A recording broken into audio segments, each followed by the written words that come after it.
when you're on the same page as far as communication and expectations and all of those things, you come back together way, way more prepared to like be together.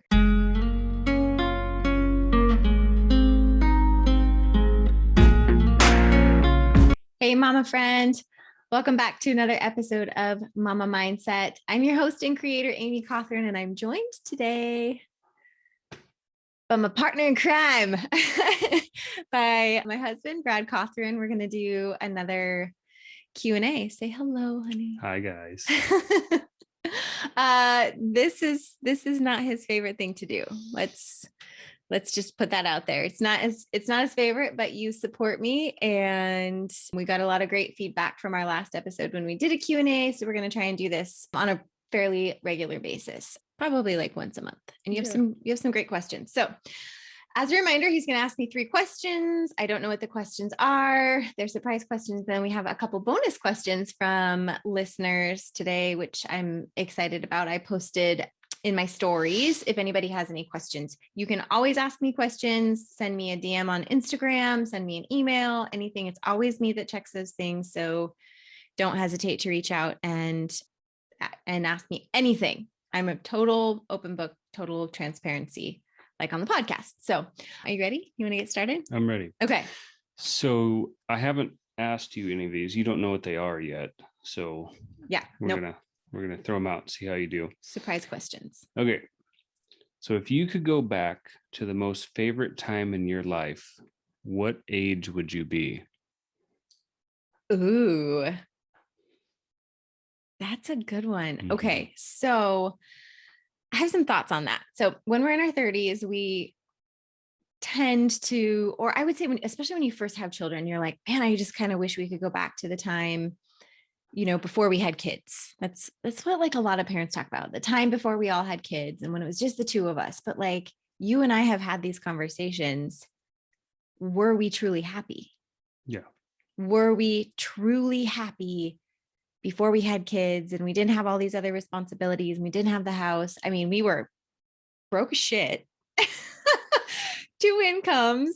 We made more money, with 2 incomes. So I don't know if we made more money then, but I mean, but it's easy to think back. Yeah. Like before kids, we had all the freedom. We could do whatever we wanted. Right. So honestly, and I've had this conversation with you, but I've keep reflecting, especially lately in the last couple of years, like this is my favorite time in my life right now. This with the kids, I know it has its trials and its tribulations and its struggles. I mean, it's really hard, but from the hard stuff comes the most growth. We also had a fantastic 2020.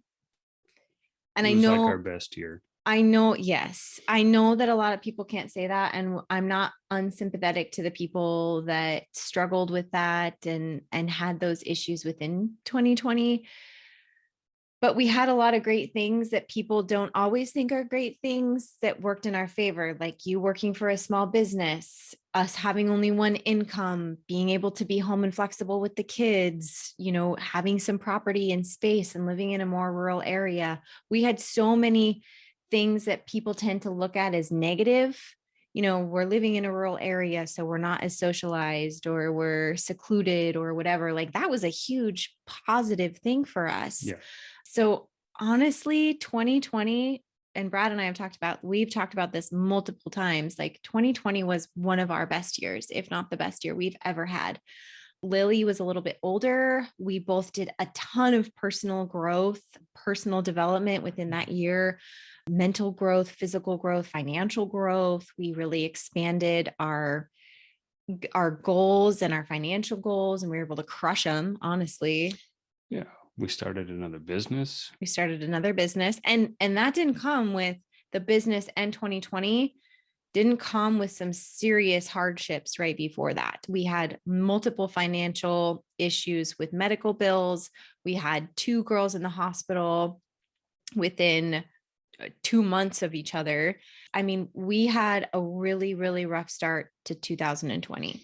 And then as we took all of those obstacles and we had a conversation and we said, we're going to make this a great year. And we did that.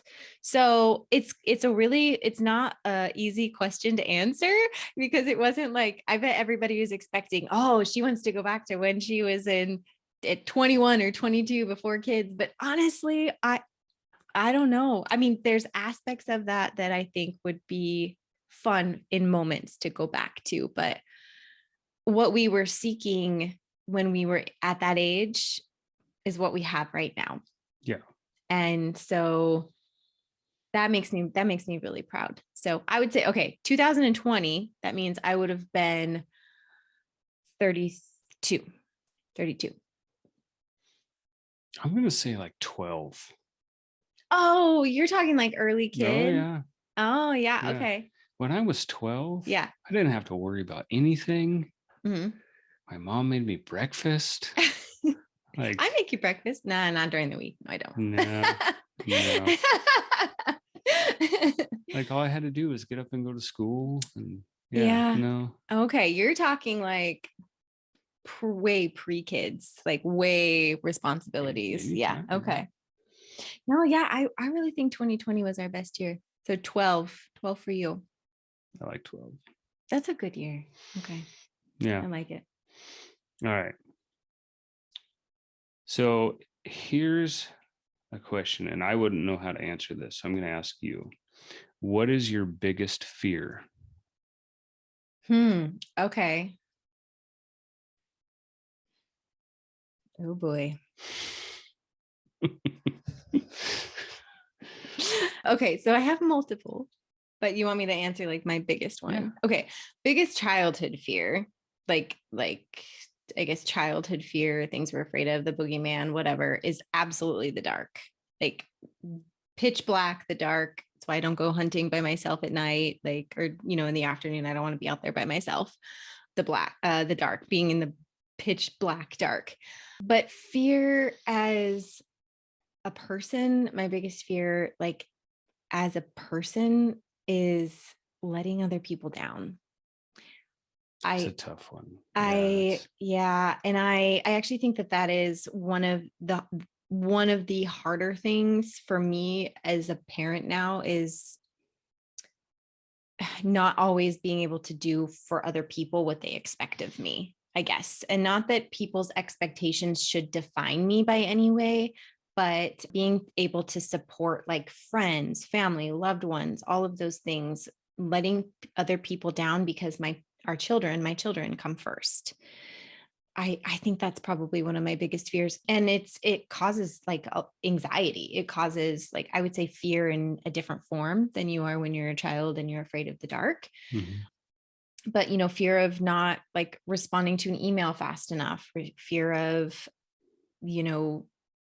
not doing enough for you, not doing enough for the girls, like not doing enough is the same as like a fear of letting other people down, because as moms and as women, we're doing things for other people all the time. And so if you feel like you're not doing enough, you feel like you're letting people down. And that's a constant. I know I'm not the only person that feels that way. Yeah. But so how would you answer that? Do you have one? Yeah. So there's so much pressure on parents and spouses in general. I think my biggest fear is being a failure as a father or a husband, because we're pulled in so many different directions all the time. Mm-hmm. You're not spending enough time with your kids. You're not doing this. You didn't date your wife in the last month. You haven't done a bunch of different things. Right. So being a failure in that way, financially, with your job, across the board, is probably my biggest fear. Mm-hmm. And that just makes me think of like checking the boxes. We're not checking the boxes the way other people kind of expect us to. So that comes back to, our expectations based on what we actually feel like is realistic, or our expectations based on what other people have of us. And that's what my fear, and like yours too, is going to come from it sounds like it's coming from what other people expect of us. And that's not necessarily always what's realistic. Like how many times did so-and-so say you should date your wife a month or in a year or whatever? And you're like, oh crap, well, I've only done it. Like we only went out on one date this month. Well, at the season that we're in, if we've communicated, is that enough? Yeah. Are we good with that? We'd be doing pretty good to go out on one date a month. I know. That wouldn't be too bad. We do pretty good. We've made some big strides in trying to go out and do some things, especially now that Lily's a little bit older. Yeah. But that took some work though. We pay for a babysitter every time we go now, instead of relying on people to do it for us and pitching in to help us for free, grandparents, family, whatever. Like we just pay. We just put it in the budget and figure out how to pay for it. Yeah. So anyways, that was a great question. Yeah. That was a tough one. Ooh. I'm gonna have to think about that one even a little bit more. Yeah. All right. So all along the lines of what you did tonight, which was go to a library meeting, how do you convince yourself to do hard things even when you don't want to? Yeah. So in terms of the library meeting tonight, I knew that it was going to serve more. This situation specifically was serving the greater good. So maybe you should explain it. Just okay. So I did a live. I did a quick live, so you guys can go back through my Instagram to kind of look at that. But what I did tonight was I attended our library district's monthly meeting, because our library, our district, not just our library, because it's not up to our community library. If she had it her way, this wouldn't be how it is, our librarian. But our library district has restricted us to 15-minute time constraints and mask requirements. So we're only allowed to be in our library for 15 minutes at a time, which is bullshit. So the library, as you guys know, is one of my very favorite places in the entire world. So I decided to pick up the phone a couple of weeks ago and call the office up there, ask them some questions, dig a little bit deeper. And I found out that they had their meeting in a couple of weeks, and I said, I will be there. So I did it.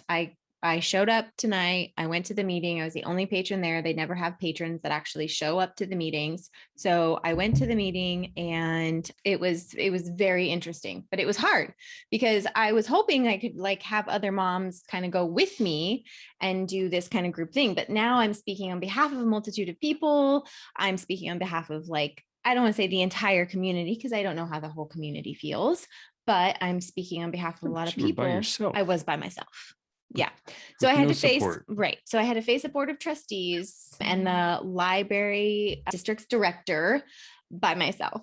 And I had to ask all the questions and say all the things and speak passionately and stand up for what we believe in and what I feel like is right and what a lot of people think is right. Like a lot of people want the restrictions lifted, but nobody's standing up and actually doing anything about it. So for me, in that situation, it came down to doing something that was for the greater good. I mean, for me, I can't see any other way. I had, the librarian had already spoken to them about this. She already said and put herself out there. So I was like, what do you need from me? How can I help you? And I think when you follow a passion that you have and you get really aligned with where you're supposed to be in your life in that moment, you just have to follow that, and you can feel that. I've told you that that's how I feel that to my core. Like I'm in a zone that I need to be in. I'm in a spot that I need to be in, and I need to pursue that. And even if that means it's scary and I'm nervous about it or whatever, I feel so passionately that this is what I need to do, that there's really no other way. And, it's like when after we had Olivia and I decided I have to change my life, I had to do something I've never done before. I had to actually finish an entire program. I had to completely on my own pull myself out of that funk that I was in. And once you realize that this is where you're supposed to be and this is what you're supposed to do, there isn't another way. And that takes action steps that takes putting, I say it all the time on the podcast, just putting one foot in front of the other. Like, yes, you see the end game, you see what's going to happen, and you see what your goal is, but you can't think about how to get there all the time, because then it becomes overwhelming. So for me, it's just like, I get up this day and I get one workout in, and then I get up the next day and I get one workout in. For today, for example, when I went to the library, I figured out childcare. That's one step. I got out of the house. That's another step. Drop the kids off with you. That's another step. And I showed up.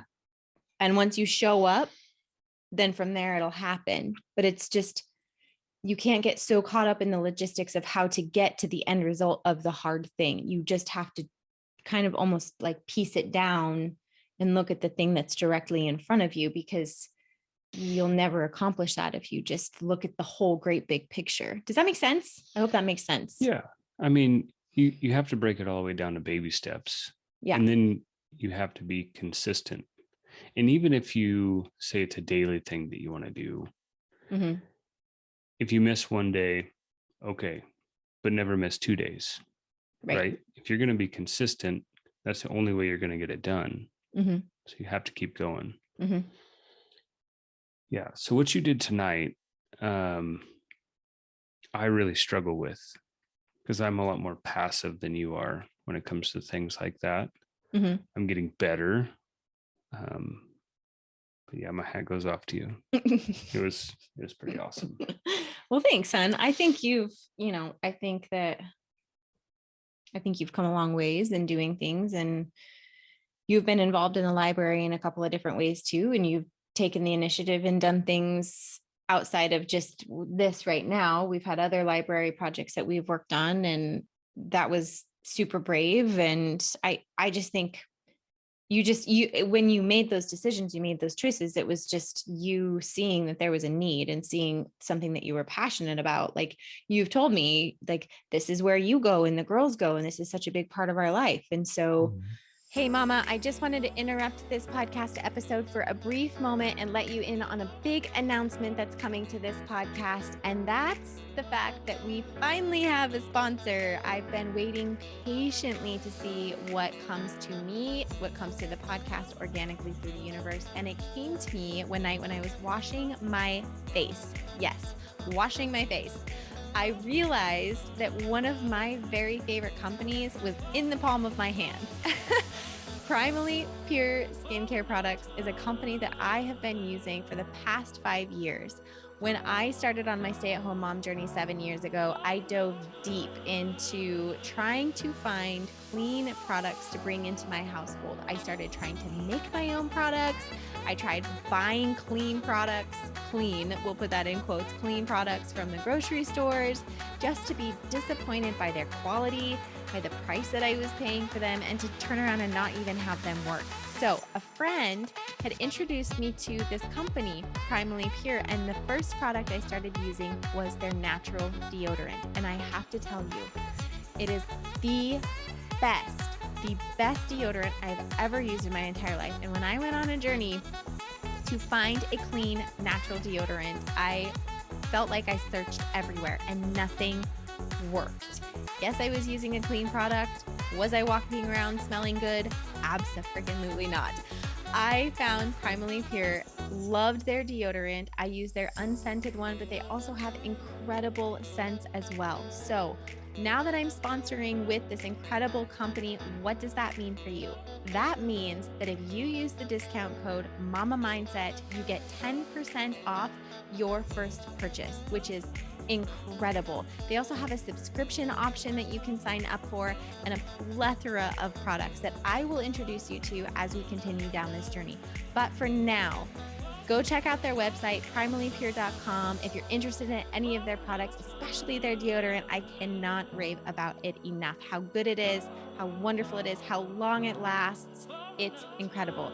Don't forget to use the discount code Mama Mindset at checkout for 10% off your first purchase. And with that being said, let's get back to this incredible episode.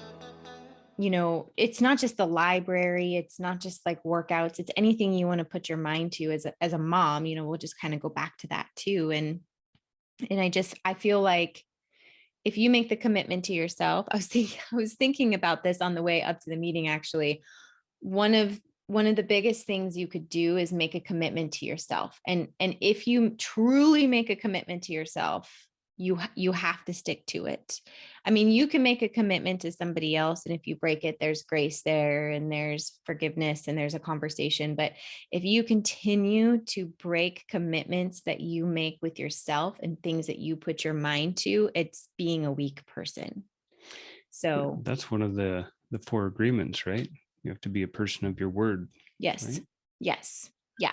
And that's, when I talk to moms and this whole podcast and everything, like, well, how do you get through tough times, and how do you do these hard things, and how do you get up one day when you don't want to get up? And it's like, you've uncompromisingly made a commitment to yourself. Once you've actually decided, you have to, like you said, you have to keep your word. And you have to do that for yourself. It's more important to do that to yourself than it is to do that to anybody else around you. That's my honest opinion, because if you can't even keep a promise to yourself or commitment to yourself and something you've determined that you're going to do, how are you ever supposed to take those next steps and actually make commitments to other people? Yeah. I like that. Was that 3 questions? Yep. Oh, 3 questions. Okay. We got Yay. bonuses though. Bonus questions from listeners. Yay. All right. So how do you support giving your spouse time while being selfish and guarding time for yourself? We can both answer this question. Yeah. Do you want to go first? Sure. Yeah. So in the past, when we've both had really big things that we're working on, it never works unless we sit down and plan out exactly what we're going to do. Right. Have a conversation and communicate. Yeah. If we don't actually sit down and say, okay, I need to get this, and this done today, and it's all has to happen either before or after I'm at work, and you have to get this done during the day, and then after the kids are in bed, or we both have to take care of something after the kids are in bed. Like, if we don't sit down and plan it out, it will never happen. Like, there's just no way. Yeah. So I think that's probably the biggest thing. Like, when we've both been doing different workout programs, and I would have to get up and do a workout before work, and then take care of everything I can take care of during work and on my lunch break. And then if I have another workout to do after work, I mean, that's tough. Yeah. That's a lot of things. Okay. So how to support giving your spouse time while being selfish and guarding time for yourself. Yeah. Okay. So for me, it definitely comes down to, well, first of all, one of the things that I thought about was encouragement too. I think that encouraging each other is a really, really big aspect of it. And something, I don't know if this addresses it completely or entirely, but something I had thought of earlier was, if you're not doing something at the same time, don't discourage the other person, because you never know when you're going to be in that place. I mean, we've heard of couples where somebody's going to start it and then they're like laughing at them. Like, you're never going to be able to do that. There's no way you're going to be able to complete this. There's no way you're going to be able to finish this diet or this challenge or whatever, this mindset work or this book. Like, you're not a reader. You can't finish reading a book. We've heard this so many times. And the thing is your time will come. Your time will come when you're going to need that support in some kind of a way, whether that's you're going to decide to read a book, whether that's you're going to decide to do a challenge. So for me, I think it comes from encouraging each other and just being understanding. And the thing is that people have to remember too, like, if you're saying yes to one thing, you're saying no to something else. So you have to carve out that time. I think back to, like, 2020 was a really big year for us in personal development. And you were saying, like, communication, and that was a big thing. I mean, you would come home and say, like, I still need to do this, this, and this. And I would say, awesome, I got all my things done today. Or I need to do this. Mhm. whatever. And we would carve out the time. And the amazing thing about this is what I was going to say a little bit ago when I got a little bit off track. The amazing thing about this is when you start doing these kinds of things and you start doing this mindset work, it makes you way more understanding of what the other person is doing, because you realize that that priority is so important to them, that that fills their cup. It makes them a better person. And then you can come back together and be the best you possible. So I think, especially when you're doing the challenges together, when you're on the same page as far as communication and expectations and all of those things, you come back together way, way more prepared to like be together, communicate together, spend time together. You have so many other things that you can talk about, converse about, you know, I think. Yeah.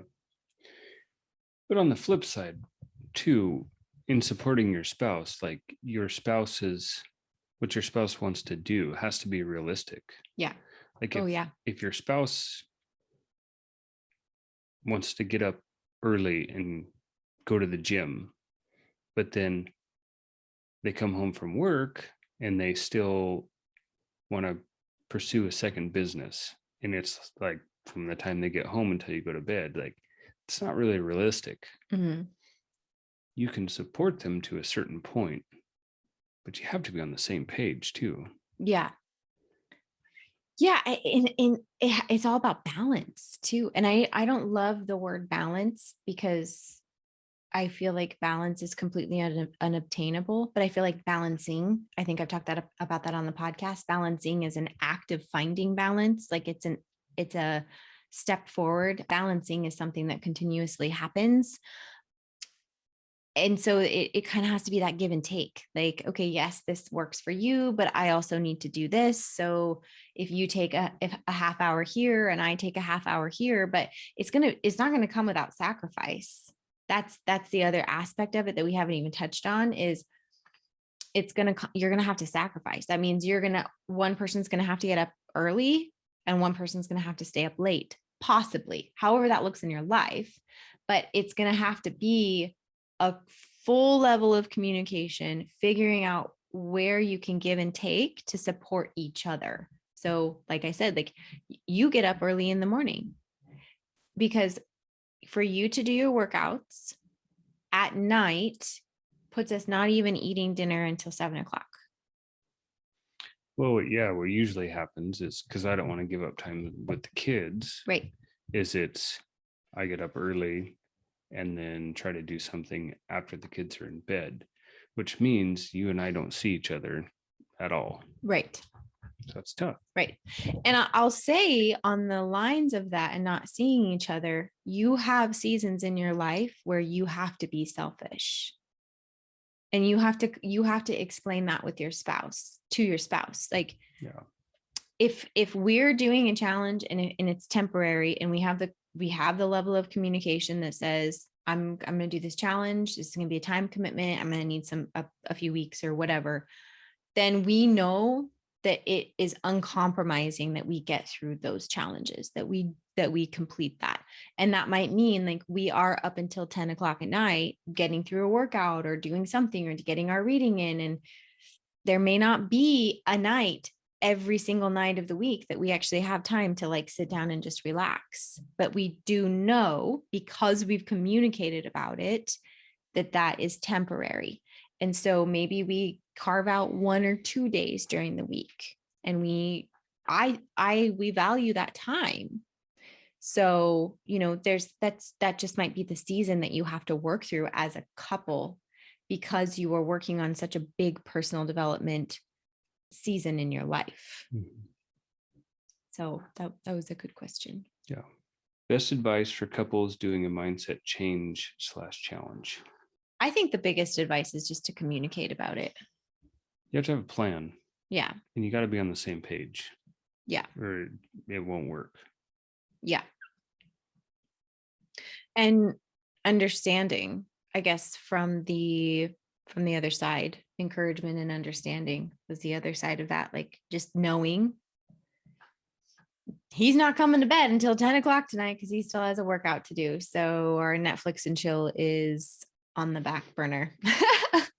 But that's okay, and I go back to that, you say yes to one thing, you have to say no to something else. And so there is going to be a moment if you're doing a mindset challenge, if you're going to do some of this personal growth and development, then if you say yes to those things in that temporary season, you're going to have to say no to something else. Yeah. And it is saying no to the things that you want to say yes to. And so just because they're saying no to Netflix and chill with you that night or whatever it is, whatever things that you guys were supposed to do, that doesn't mean that it's no forever. It's just no right now. But don't think that that is a no that they didn't want to say yes to.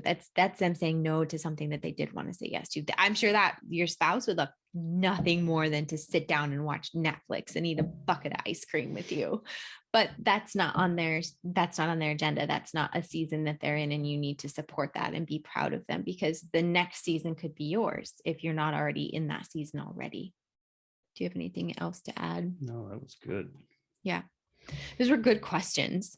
Well, I think that they're fun to answer because you and I have both been there. When after we had Olivia and I went on my journey, you weren't on that journey yet. No. But you supported me, you encouraged me. You never once told me I couldn't do it. I asked you for advice because you had been on that journey in the past. You just weren't on that journey with me at that moment. And it was, I had made a commitment to myself. And then, 2020, we both were doing really tough things at the same time. And it just came down to encouragement and support. And once you see the positive changes that come from somebody within that, once you start seeing weight loss, body image changes, confidence, energy, love, support, like all of these positive attributes that come from personal development and working through challenges and taking on new projects, and just this spark of life that comes back into your spouse, then you want nothing more, at least for us, than to continue to support that person. Because you're like, hey, holy shit, I really like that person. Who is that? And then Let's you want see to do more it of yourself too. Yeah. And that's not to say that it doesn't come with blowups, right? Right. Like that happens. Right. It happened to us. Right. Trying to build something from scratch with 3 kids and never enough time during the day. Like it's never going to go perfect, but you move on past those and you keep going. Mm-hmm. And the end results are amazing. Yeah, because that's something we worked on together. So the tent, you're talking about the tent, Mm-hmm. right? Building the tent. Yeah, that was something we worked on together. And so that was hitting all of our, as tough as it was and as challenging as it was also hitting all of our like fill our cup items. I was getting to use creativity. We were dabbling in entrepreneurship, even though it's like an Airbnb, it's like we run it as a whole separate business. And you were building things and we were both being creative and we were working together as a team. And so, yeah, there was definitely a couple of blowups in there, but and you were trying to work on some personal development stuff at that time, all at once, all at the same time. Might have been too much, but it worked out. It was definitely too much, but yeah. All's well that ends well is what Pa and Ma say in the Little House on the Prairie. There's some read aloud homeschool mama coming at you. Anyways, okay. Well, thank you. Thank you for everybody that answered our questions or participated in our Q&A. And thank you, Brad, for coming on. And, yeah, it was fun. And helping. And if you guys have any other questions, please don't hesitate to reach out. We absolutely love doing this. I love doing this. Brad puts up with it, but you always end up loving it at the end. And we're just so grateful for the opportunity to build this community with you. And we support all our sweet mama friends. I support all my sweet mama friends. So thank you so much for listening. If you found value in this episode, if you got a kick out of our ridiculousness or laughed, cried, whatever, I doubt you would have cried in this one except with laughter because we're ridiculous. But please share this to your Instagram page. Share it with another mama friend, share it to your social media pages. I would really appreciate it. Pay the fee. And I thank you so much for listening. I look forward to talking to you again soon.